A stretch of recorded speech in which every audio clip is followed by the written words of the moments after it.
Hello students, आज हम पढ़ेंगे बेसिक कॉन्सेप्ट ऑफ केमिस्ट्री का लेक्चर नंबर 7। देखिए, लास्ट क्लास में मैंने मूल कॉन्सेप्ट स्टार्ट कराया था और आज हम इसको कंटिन्यू करते हैं। देखिए, लास्ट क्लास में मैंने 2 और 3 एग्जाम्पल दिए थे और उसमें मैंने ये बताया था आपको कि किसी भी एटम का जो एटॉमिक वेट जो होता है वो 1 एटम का वेट नहीं होकर के 1 मोल एटम्स का वेट होता है। वापस से बता रहा हूं मैं, किसी भी एटम का एटॉमिक वेट जो होता है वो 1 एटम का वेट नहीं होकर के 1 मोल एटम्स का वेट होता है। और 1 मोल जो है इसका मीनिंग होता है, 1 मोल का मीनिंग होता है Na, number of Avogadro. Avogadro scientist ने एक नंबर दिया, उसको नंबर ऑफ एवोगाद्रो कहते हैं। 1 मोल का मीनिंग है नंबर ऑफ एवोगाद्रो। इसकी वैल्यू होती है 6.022 × 10⁻23। यदि कहीं आपको 23 लिखा मिले तो भी ये सही होगा। 22 भी यहाँ पर 6.022 × 10⁻23 या 6.023 × 10⁻23, दोनों ही बातें सही है। क्लियर है, एक ही बात है। तो देखो, ये है नंबर ऑफ एवोगाद्रो की वैल्यू। तो जैसे मैंने एक एग्जांपल दिया था लास्ट क्लास में आपको कि atomic weight of oxygen atoms. Oxygen जो एटम है उनका एटॉमिक वेट क्या होता है? तो ऑक्सीजन एटम्स का जो एटॉमिक वेट होगा वो क्या होगा? वो होगा 16 ग्राम। क्या होगा? 16 ग्राम होगा। लेकिन इसका मीनिंग ऑक्सीजन के 1 एटम का वेट नहीं होता, क्योंकि 1 एटम तो ऑक्सीजन का इतना स्मॉल होता है कि वो दिखाई भी नहीं देता। तो 1 एटम का वेट 16 ग्राम कैसे हो सकता है? तो कितने का वो 1 मोल मतलब 6.022 × 10⁻23। इतने सारे ऑक्सीजन एटम को वेट किया जाएगा तो उनका वेट कितना आएगा? 16 ग्राम आएगा। तो हम ये बोल सकते हैं कि वेट ऑफ 1 ऑक्सीजन एटम 16 ग्राम नहीं होता है, बल्कि weight of Na oxygen atoms 16 ग्राम होगा। या हम ये बोल सकते हैं, अब सुनिए, चलो ये बात सही है। तो Na ऑक्सीजन एटम इतने सारे ऑक्सीजन एटम्स का वेट 16 ग्राम होता है। अब चलो एक बार हम रूल लगाते हैं कि यदि weight of Na oxygen atom 16 ग्राम है तो वेट ऑफ 1 ऑक्सीजन एटम कितना होगा? तो बताइए, Na मतलब बहुत सारे ऑक्सीजन एटम्स का वेट 16 ग्राम है, तो 1 एटम का वेट कितना होगा? लेस होगा कि मोर होगा? लेस होगा, और लेस होगा तो डिवाइड होगा 16/Na ग्राम। क्लियर है? समझ में आ रहा है? दोनों लाइनों को वापस से देखिए। आप यहाँ पर देखिए, जब हमने ये बता दिया है आपको कि एटॉमिक वेट ऑक्सीजन का 16 ग्राम है, लेकिन इसका मीनिंग 1 ऑक्सीजन का वेट नहीं होकर के 1 मोल या Na ऑक्सीजन एटम का वेट 16 ग्राम होगा। तो जब Na ऑक्सीजन एटम्स का वेट 16 ग्राम है तो 1 ऑक्सीजन एटम का वेट क्या होगा? 16/Na ग्राम होगा। क्लियर है? इसको हम ये ऐसे भी लिख सकते हैं, 16 × 1/Na ग्राम। 16 × 1/Na ग्राम। क्लियर है? ऐसे लिख दो, चलेगा ना? 16/Na ग्राम बोले या 16 × 1/Na ग्राम बोले, बात एक ही है। अब सुनिए, अब बात आती है 1/Na ग्राम क्या होता है। तो इसको हम एक बार देख लेते हैं। इधर देखिए, 1/Na ग्राम क्या होता है, इसको मैं बताने जा रहा हूँ आपको। 1/Na ग्राम, देखिए इसको हम सोल्व कर रहे हैं एक बार। 1/Na ग्राम क्या होता है? तो 1/Na क्या होता है? 6 एवोगाद्रो नंबर 6.022 × 10⁻23। जब 1 में इसको डिवाइड करेंगे हम तो बताओ क्या होगा? 1 में इसको डिवाइड करेंगे तो डिवाइड कैसे करते हैं पता है ना आपको? डिवाइड ऐसे करेंगे, ये ऊपर पहुंच जाएगा, तो ये क्या हो जाएगा? 10⁻23 अपॉन, ये तो हो जाएगा, या ऐसे लिख सकते हैं 1/6.022 × 10⁻³ अब मैं एक बात करूं कि यदि मैं ऊपर नीचे 10 से मल्टीप्लाई कर दूं, 10 से मल्टीप्लाई इसलिए कर रहा हूं कि ये 10 इससे मल्टीप्लाई होकर के और क्या बना ले? 10 बना ले। ठीक है। और ये 10 ऊपर पहुंच जाए वापस से तो क्या हो जाएगा बताओ, यहाँ 10 1 से मल्टीप्लाई, मैं ऊपर अप साइड और लोअर साइड 10 से मल्टीप्लाई कर रहा हूँ। अब मैंने इस 10 को 1 से मल्टीप्लाई कर दिया तो क्या है 10 आएगा, और ये अपॉन 6.022 हो गया। और 10 की पावर 1 है, ये 10 की पावर 1 यदि ऊपर जाएगा तो 10 की पावर -1 हो जाएगा, और 10 की पावर -1 और -23 क्या हो जाएगा, 10 की पावर -24 हो जाएगा। अब ये कितना आता है, ये आता है 1.66 × 10 की पावर -24। देखिए ये आपको समझ में आ रहा होगा, वापस बता रहा हूँ मैं, 1/Na ग्राम की वैल्यू क्या होती है। पहली बात तो आपको ये मालूम होना चाहिए कि 1 मोल या एवोगाड्रो नंबर की वैल्यू कितनी होती है, 6.022 × 10⁻23। वेरी इंपॉर्टेंट नंबर है ये। उसके बाद में आपको ये मालूम होना चाहिए 1/Na ग्राम की वैल्यू कितनी होती है। तो पहले मैं एक्सप्लेन कर रहा हूँ आपके सामने कि 1/Na ये रहा, तो Na का डिवाइड किया तो क्या हो जाएगा 1 इसको ऐसे लिख दिया मैंने 10⁻23। अब सेट जाएगा तो क्या होगा 10⁻23। अब 1 में 6 का डिवाइड नहीं हो पा रहा है, तो मैंने 10 और 10 × 10 को मल्टीप्लाई कर दिया, ठीक है। तो 10 को इससे मल्टीप्लाई करूंगा तो 10 आ जाएगा। इस 10 की पावर 1 है, इसको ऊपर ले जाऊंगा तो 10 की पावर -1 हो जाएगा, 10 की पावर -1 और -23 क्या 24 हो जाएगा, ठीक है। और ये 10 ये हो जाएगा। अब बताओ इसमें इसका डिवाइड करके 1.66 आता है, तो 1/Na का मतलब आया 1/Na की वैल्यू आ गई हमारी 1.66 × 10⁻24। तो इम्पोर्टेंट वैल्यू आती है 1/Na ग्राम का मतलब होता है इतने ग्राम। तो एक वेरी इंपॉर्टेंट वैल्यू है 1/Na ग्राम का मीनिंग क्या होगा। 1/Na ग्राम का मीनिंग होता है, एक सेकंड,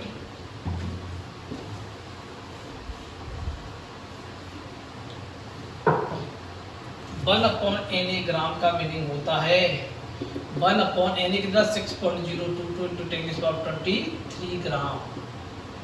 और जब इसमें हम डिवाइड करते हैं तो वैल्यू आती है 1.66 × 10⁻24 ग्राम।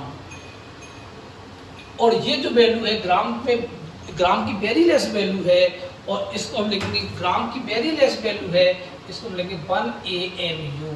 AMU का मीनिंग होता है, ये वेरी इंपॉर्टेंट डाटा, ये भी हमको याद रखना है, वेरी इंपॉर्टेंट डाटा याद रखना है। AMU का मीनिंग दोस्तों फॉर्म होती है atomic mass unit, atomic mass unit. तो एक बात याद रखिए, एक तो कि ग्राम, देखो हम जानते हैं एटम्स और मॉलिक्यूल्स इतने स्मॉल होते हैं कि वो दिखाई भी नहीं देते, तो उनकी ग्राम में वैल्यू तो वेरी लेस होगी, 10⁻24 की रेंज की होती है। तो इतने स्मॉल वेट को हम कैसे कैलकुलेट करें, तो इस वैल्यू इतने ग्राम को हम क्या लिखेंगे 1 AMU से रिप्रेजेंट करते हैं। और AMU का फुल फॉर्म होता है एटॉमिक मास यूनिट। तो एक बात, तो दो डाटा आपको याद रखने, दो वैल्यू बहुत ही इंपॉर्टेंट है मोल कॉन्सेप्ट में।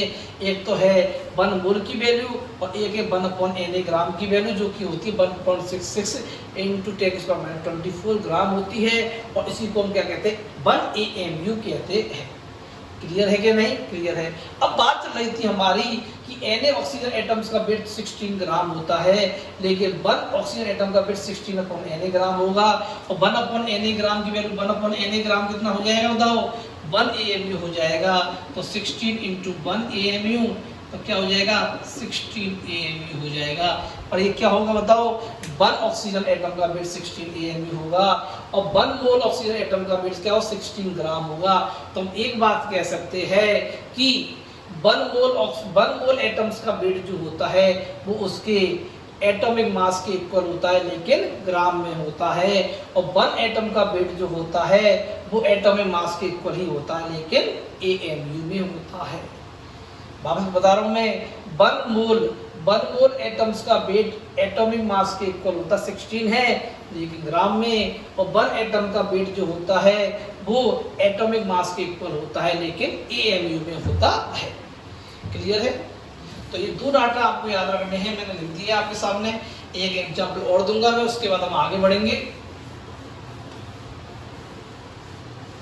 मोल कॉन्सेप्ट है, इस वीडियो को आप भली 2 बार देखिए। जब तक आपको समझ में नहीं आया तब तक वीडियो को बार-बार देखिए, जब जाकर ये क्लियर होगा। अच्छा टॉपिक है, इंपॉर्टेंट टॉपिक है। नेक्स्ट एग्जांपल ले रहा हूं मैं। देखिए हम बोले कि atomic weight of nitrogen, of nitrogen atoms, nitrogen atoms का जो एटॉमिक वेट होता है वो होता है 14 ग्राम। क्लियर है? 14 ग्राम होता है। इसका मीनिंग क्या होता है? इसका मीनिंग वेट ऑफ 1 मोल या फिर Na और Na नाइट्रोजन एटम्स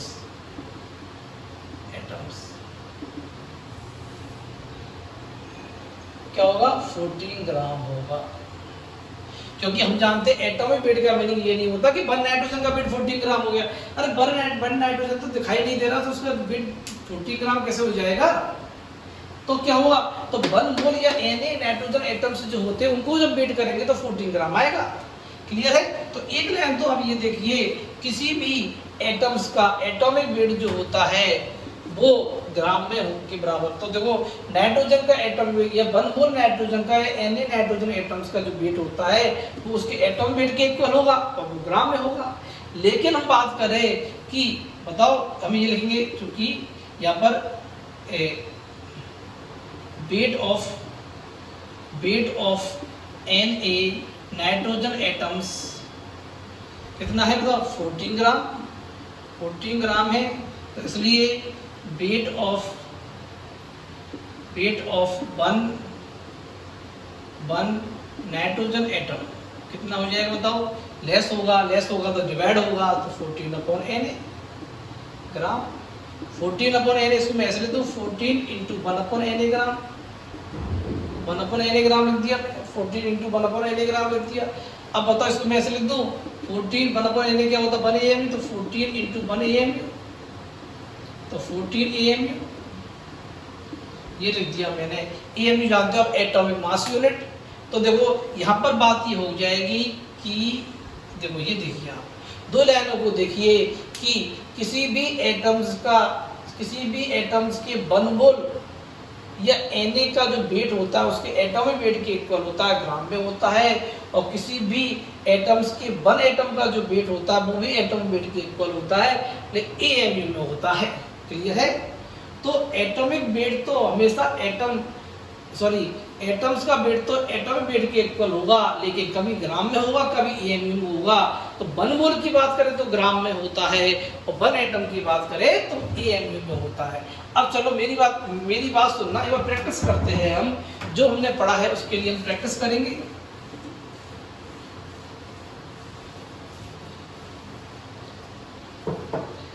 हम बात करते हैं वेट की, और यहाँ हम बात करेंगे एग्जाम्पल्स। बताओ जी, फर्स्ट एग्जाम्पल है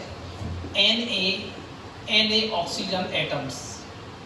N मतलब 1 मोल ऑक्सीजन एटम्स का वेट कितना होगा? बताओ कितना? ऑक्सीजन के एटॉमिक वेट कितना होता है? बताओ 16, तो 16 होगा।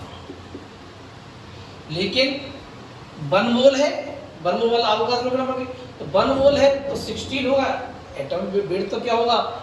ऑक्सीजन एटम्स का वेट जो होगा वो 16 होगा, लेकिन 1 मोल है तो क्या होगा? ग्राम में होगा। लेकिन बात करें सेकेंड, 1 ऑक्सीजन एटम जो है उसका जो वेट होता है वो भी क्या होगा? 16 होगा, लेकिन किसमें होगा? बताओ। AMU में होगा। किसमें होगा? AMU में होगा।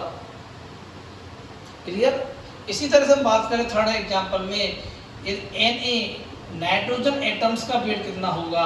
तो बताओ नाइट्रोजन का एटम वेट कितना होता है? 14 होता है, लेकिन 1 मोल की नाइट्रोजन का वेट कितना? 14 होगा, लेकिन किसमें होगा? ग्राम में होगा। लेकिन बात करें कि 1 नाइट्रोजन एटम्स का जो वेट है वो एटम का वेट जो है वो कितना होगा? 14 ही होगा, लेकिन 1 का है तो किसमें होगा? AMU में होगा। इसी तरह से बात करें Na कार्बन एटम्स का वेट, Na कार्बन एटम्स का जो वेट है, तो कार्बन का एटम वेट कितना होता है? बताओ। कार्बन का एटम वेट तो 20 होता है, 12 होता है, सॉरी 12 होता है। तो देखिए यहाँ पर क्या है कि कार्बन का एटम वेट 12 होता है, तो 1 मोल कार्बन का एटम वेट कितना होगा? मतलब 1 मोल का कितना होगा? 12 होगा, और किसमें होगा? ग्राम में होगा। लेकिन हम बात करें कि 1 कार्बन एटम्स का जो वेट है वो 12 होगा, लेकिन किसमें होगा? AMU में होगा। तो एक बात याद कर, एक बार हम पहुंचे कि किसी भी एटम्स के 1 मोल का वेट एटम वेट के इक्वल होता है, लेकिन ग्राम में होता है। वापस से देखो, ये सब 1 मोल का है, 1 मोल 1 मोल और 1 मोल। तो देखिए किसी भी एटम के 1 मोल का वेट एटम वेट के इक्वल ग्राम में, किसी भी एटम के 1 मोल का वेट एटम वेट के इक्वल ग्राम में, किसी भी एटम के 1 मोल का किसी भी एटम के 1 मोल का वेट एटम वेट के इक्वल लेकिन ग्राम में। उसी तरह से बात करें, किसी भी एटम के 1 एटम का जो वेट है वो एटम वेट के इक्वल होता है, एएमयू में होता है। किसी भी एटम के 1 एटम का जो वेट है वो एटम वेट के इक्वल होता है, एएमयू में होता है। किसी भी एटम के 1 एटम का वेट एटम वेट के इक्वल होता है और एएमयू में होता है। लेकिन आपसे ये पूछा जाए कि आपसे पूछे कि 1 ऑक्सीजन एटम का वेट ग्राम में क्या होगा, ग्राम में क्या होगा। क्वेश्चन पूछ लिया है, क्या पूछा है कि 1 ऑक्सीजन एटम का वेट ग्राम में क्या होगा, क्वेश्चन मार्क कर दिया है आपके सामने, बताइए क्या होगा। तो तुरंत माइंड में आना चाहिए। अच्छा ऑक्सीजन का पूछा है तो देखो हम ही जानते हैं ऑक्सीजन का एटम वेट 16 ग्राम होता है, तो ये तो क्लियर है 1 मोल या Na ऑक्सीजन एटम का वेट 16 होता है, ग्राम में होता है। तो 1 ऑक्सीजन एटम का वेट क्या होता है, 16 होगा और AMU में होगा। अब पूछ रहा कि 1 ऑक्सीजन एटम का वेट ग्राम में क्या होगा, सिंपल सी बात है 16 AMU है। तो क्या करेंगे हम करेंगे 16 को 1 AMU की वैल्यू क्या होती है 1.66 × 10⁻24 से गुना कर देंगे, मल्टीप्लाई कर देंगे और ये आ जाएगा ग्राम में। क्लियर है। हमसे यहाँ पूछे कि 1 नाइट्रोजन एटम का वेट कितना होता है ग्राम में, तो हम क्या बताएंगे, अरे 1 मोल नाइट्रोजन एटम्स का वेट तो 14 ग्राम होता है, लेकिन 1 नाइट्रोजन एटम्स का वेट 14 AMU होता है। इसको ग्राम में बदलते हैं, AMU को ग्राम में कन्वर्ट करने के लिए 1.66 × 10⁻24 से मल्टीप्लाई करना होगा। तो 14 × 1.66 × 10⁻24 ग्राम, बस मल्टीप्लाई कर देंगे। इसी तरह हम बात करें यहाँ पर कि 1 मोल कार्बन एटम्स का वेट कितना है 12 ग्राम है, तो 1 कार्बन एटम का वेट क्या होगा 12 AMU होगा।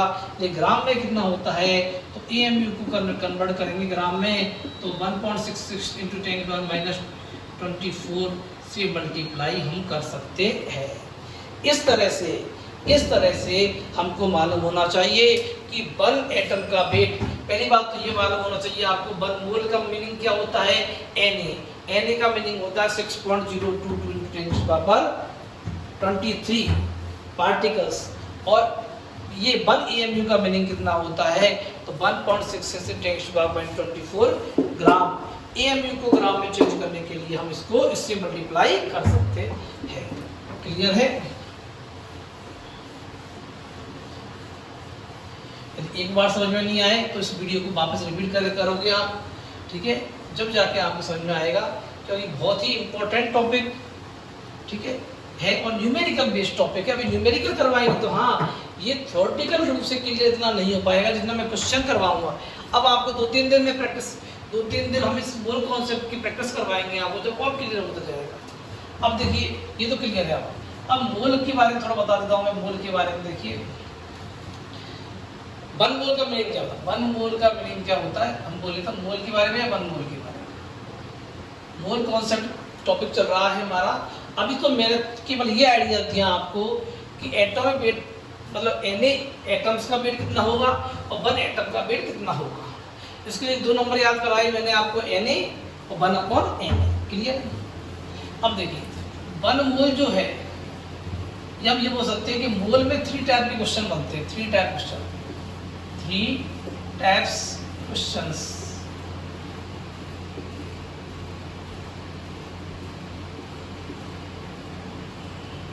देखिए सबसे बड़ी बात यह है कि मोल के क्वेश्चन 3 टाइप के होते हैं।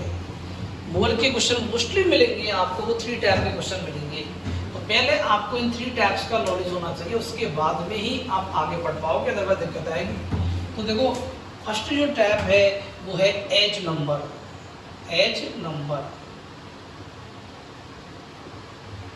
नंबर के क्वेश्चन, नंबर पार्टिकल्स के क्वेश्चन। सेकंड जो टाइप है वो है एज वेट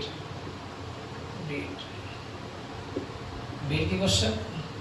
और थर्ड जो टाइप है वो है एज वॉल्यूम। वॉल्यूम के क्वेश्चन। तो मैं ये कह रहा हूँ आपसे कि मोल के क्वेश्चन 3 टाइप के आएंगे, as number, as weight and as volume. 3 type के क्वेश्चन होंगे। तो पहले आपको ये मालूम होना चाहिए, देखो ये 6 माइंड में बैठा लीजिए कि मोल के क्वेश्चन जनरली 3 टाइप के होते हैं, एज नंबर, एज वेट और एज वॉल्यूम। नंबर की फॉर्म में क्वेश्चन, वेट की फॉर्म में क्वेश्चन एंड वॉल्यूम की फॉर्म में क्वेश्चन।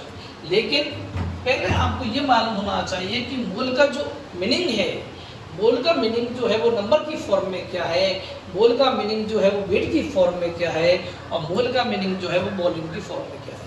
जब तक आपको मोल का मीनिंग नंबर, वेट और वॉल्यूम की फॉर्म में मालूम नहीं होगा, तब तक आपको ये क्वेश्चन नहीं हो पाएंगे, आपको ये क्वेश्चन नहीं होंगे। तो पहले आप इनका मीनिंग मालूम करिए। तो देखो मतलब इसका मीनिंग किसे मालूम करना है, नंबर की फॉर्म में। तो हम ये बोले one mole, number of particles in one mole, number of particles in one mole. One mole में कितने नंबर पार्टिकल होते हैं, Na पार्टिकल होते हैं, सब जानते हो 6.022 × 10⁻23। इसको शॉर्ट में लिखेंगे हम Na से। तो ये हमको एक तो ये नंबर की फॉर्म मतलब वन मोल में कितने नंबर पार्ट, नंबर की फॉर्म का मीनिंग ये होता है कि वन मोल में कितने नंबर पार्टिकल्स है। तो कितने number particles, Na number particles है। Na का वैल्यू आप जानते हो, Na की वैल्यू आप जानते हो, तो वन मोल में कितने नंबर पार्टिकल्स है, Na पार्टिकल्स, Na की वैल्यू आपको मालूम है। जैसे कि मैं आपसे एग्जांपल पूछूं, देखो एग्जांपल देता हूं मैं, एग्जांपल 1 मोल ऑक्सीजन एटम, इसका मतलब Na ऑक्सीजन एटम्स। क्लियर है। तो 1 मोल में कितने पार्टिकल्स होंगे, Na पार्टिकल्स होंगे। अब एटम्स है तो एटम्स हो जाएंगे, मॉलिक्यूल्स है तो मॉलिक्यूल्स हो जाएंगे। मैं आपसे बोलूं 1 मोल, सेकंड एग्जांपल 1 मोल O2 मॉलिक्यूल्स, तो NaO2 मॉलिक्यूल्स। थर्ड बात करें 1 मोल पेन,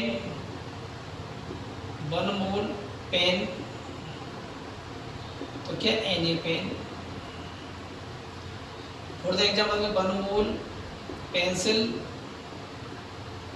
तो Na पेंसिल। तो टोटल बात यह है कि नंबर ऑफ पार्टिकल्स जो होते हैं 1 मोल में Na होते हैं। Na की वैल्यू आप अच्छे से जानते हो। 1 मोल ऑक्सीजन एटम मतलब Na ऑक्सीजन एटम, 1 मोल O2 मॉलिक्यूल्स मतलब Na O2 मॉलिक्यूल्स, 1 मोल पेन मतलब Na पेन, 1 मोल पेंसिल मतलब Na पेंसिल, 1 मोल बोर्ड मतलब Na बोर्ड, 1 मोल मार्कर मतलब मीनिंग Na मार्कर। तो मतलब 1 मोल जिसके आगे लगा दिया जाए उसका मतलब Na होंगे वो। क्लियर है। Na की वैल्यू आप जानते हो 6.022 × 10⁻23। तो आपको ये मालूम चल गया कि 1 मोल में कितने नंबर ऑफ पार्टिकल्स होंगे, तो Na पार्टिकल्स होंगे। अब चाहे वो एटम्स हो तो एटम्स Na होंगे, मॉलिक्यूल्स हो तो मॉलिक्यूल्स Na होंगे, पेन 1 मोल होते हैं तो Na पेन होंगे, और पेंसिल 1 मोल होती है तो Na ही पेंसिल होंगी। क्लियर है कि नहीं। इसी तरह बात करें वेट की फॉर्म में बात करें तो 1 मोल एटम्स का वेट क्या होता है, तो 1 मोल एटम्स का वेट क्या होता है, वेट बात करें वेट ऑफ 1 मोल एटम्स। पहली बात बता दूं मैं, एज वेट का मीनिंग क्या होता है, 1 मोल एटम्स का जो वेट होता है, या हम बोल सकते हैं weight of 1 mole particles. 1 mole particle जो है उनका जो वेट होता है वो या तो एटॉमिक वेट के इक्वल होता है, ठीक है, या फिर मॉलिक्यूलर वेट के इक्वल होता है, मॉलिक्यूलर वेट के इक्वल होता है। ये याद रखिए आप, ये इंपॉर्टेंट बात है। तो याद रखो वेट की फॉर्म में 1 मोल का सेंस क्या होता है, तो 1 मोल पार्टिकल्स का जो वेट होता है या तो वो एटॉमिक वेट के इक्वल होगा या मॉलिक्यूलर वेट के इक्वल होगा। यदि एटम्स है तो एटॉमिक वेट के इक्वल होता है, और मॉलिक्यूल्स है तो मॉलिक्यूलर वेट के इक्वल होता है। हम बात करें एग्जांपल की बात करें तो देखो फर्स्ट एग्जांपल 1 मोल ऑक्सीजन एटम्स, तो ऑक्सीजन एटम्स की 1 मोल का जो वेट क्या होगा, वेट की फॉर्म बात करें, वेट क्या होगा, weight of, example first, weight of 1 mole oxygen atom कितना होगा, तो ऑक्सीजन एटम है तो एटम वेट के इक्वल होगा 16 होगा, और 1 मोल का तो ग्राम होगा। ऐसे हम बात करें, हम ये बात करते हैं example number second, weight of 1 mole oxygen O2 molecules के 1 मोल का वेट कितना होता है, तो O2 मॉलिक्यूल्स है तो मॉलिक्यूलर वेट के इक्वल होगा कितना, 32 ग्राम। क्लियर है। तो देखो 1 मोल पार्टिकल्स का वेट या तो एटम वेट के इक्वल होता है, मॉलिक्यूलर वेट के इक्वल होता है। ऑक्सीजन या एटम्स था तो एटम वेट के इक्वल कर दिया, और मॉलिक्यूल था तो मॉलिक्यूलर वेट के इक्वल कर दिया। क्लियर, तो ये भी आपके माइंड में होना चाहिए। क्लियर है। अब देखिए थर्ड आता है वॉल्यूम के बारे में बात करें तो ये ओनली फॉर गैस। वॉल्यूम जो होती है जो मोल के लिए, ओनली फॉर मोल कॉन्सेप्ट जो है उसमें वॉल्यूम जो होता है वो ओनली फॉर गैस के लिए ही एप्लीकेबल होता है। अब सही क्लियर समझ में आएगा। अभी आपको बता रहा हूँ मैं नंबर की फॉर्म में, वेट की फॉर्म में, वॉल्यूम की फॉर्म में, ये जितना भी क्लियर हो पा रहा है उतना रीड लीजिए आप। अभी मैं 2-3 दिन तक की क्वेश्चन कराऊंगा तो मोल की क्लियरिटी और बढ़ती जाएगी। तो अभी आप ये देखिए वॉल्यूम की बात करें तो वॉल्यूम ओनली फॉर गैस के लिए ही एप्लीकेबल होगा यहाँ पर, और ये होता कंडीशन होगी एट एनटीपी और एट एनटीपी देख लीजिए अभी तक, एट एनटीपी होता है normal temperature and pressure, normal temperature and pressure.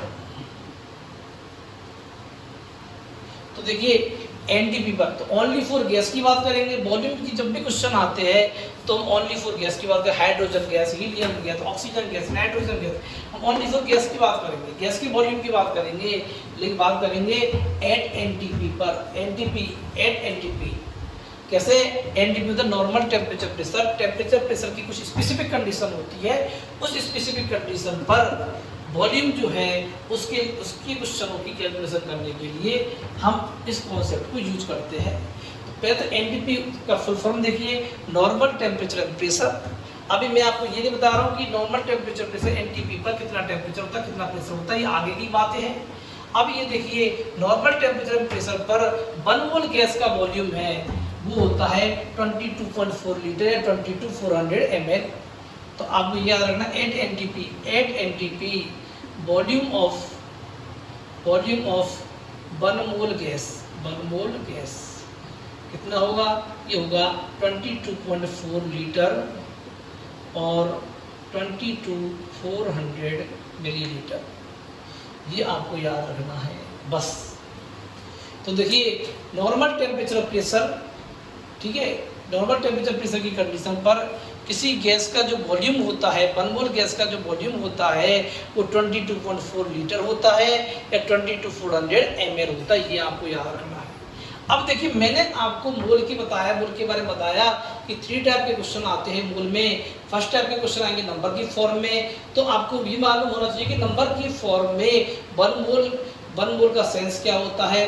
Second type question आता है वेट की फॉर्म में, तो 1 मोल की फॉर्म में, सॉरी वेट की फॉर्म में 1 मोल का सेंस क्या होता है। थर्ड क्वेश्चन आते हैं वॉल्यूम की फॉर्म में, तो वॉल्यूम की फॉर्म में 1 मोल का सेंस क्या होता है। तो बता दे रहा हूँ एक बार, देखो 1 मोल में नंबर ऑफ पार्टिकल्स जो होते हैं वो Na पार्टिकल्स होते हैं, ठीक है। जैसे कि 1 मोल एटम्स मतलब Na एटम्स, 1 मोल मॉलिक्यूल्स मतलब Na मॉलिक्यूल्स, 1 मोल पेन मतलब Na पेन, 1 मोल मार्कर मतलब Na मार्कर। इस तरह से 1 मोल जो पार्टिकल्स का जो वेट होता है वो या तो एटम वेट के इक्वल होता है या मॉलिक्यूलर वेट के इक्वल होता है, क्योंकि या तो पार्टिकल बने होंगे एटम्स से या बने होंगे मॉलिक्यूल्स से। तो एटम से बने हैं तो एटम वेट के इक्वल होगा, और मॉलिक्यूल से बने हैं तो मॉलिक्यूलर वेट के इक्वल होता है। क्लियर है। ऐसे ही बात करें वॉल्यूम की फॉर्म में, तो एनटीपी पर, नॉर्मल टेम्परेचर प्रेशर पर गैस के लिए, ओनली फॉर गैस के लिए ही ये कॉन्सेप्ट अप्लाई करेंगे हम। और 1 मोल गैस का एनटीपी पर जो वॉल्यूम होता है वो याद रखना है आपको 22.4 लीटर या 22,400 ml होता, मिलीलीटर होता है। क्लियर है। तो आज के लिए आप इतना ही याद करिए, फिर कल मैं कुछ इसके फॉर्मूले, 3 टाइप के क्वेश्चंस के फॉर्मूले बताऊंगा मैं आपको, और इन पर बेस्ड क्वेश्चन को स्टार्ट करूँगा कल से। और बताओ 3 और 4 डेज इनके गोल पे डिपेंडेंट क्वेश्चन चलेंगे। थ्योरी का पार्ट इतना ही था, थ्योरी का पार्ट इतना ही, गोल में कुछ नहीं है, थ्योरी कुछ नहीं है, ओनली थ्योरी बहुत कम है, लेकिन इन पर क्वेश्चन जो है वो 3 और 4 क्लासेस चलेंगे। और जैसे जैसे आप क्वेश्चन करते जाएंगे क्लियरिटी बढ़ती जाएगी। ये बहुत इंपॉर्टेंट टॉपिक रहेगा। इसका फार्मूला क्या होगा, इसका फार्मूला क्या होगा, इसका फार्मूला, इन पर बेस्ट फार्मूले को पढ़ेंगे और न्यूमेरिकल करेंगे आगे क्लासों में। आज के लिए इतना ही काफ़ी है। Thank you.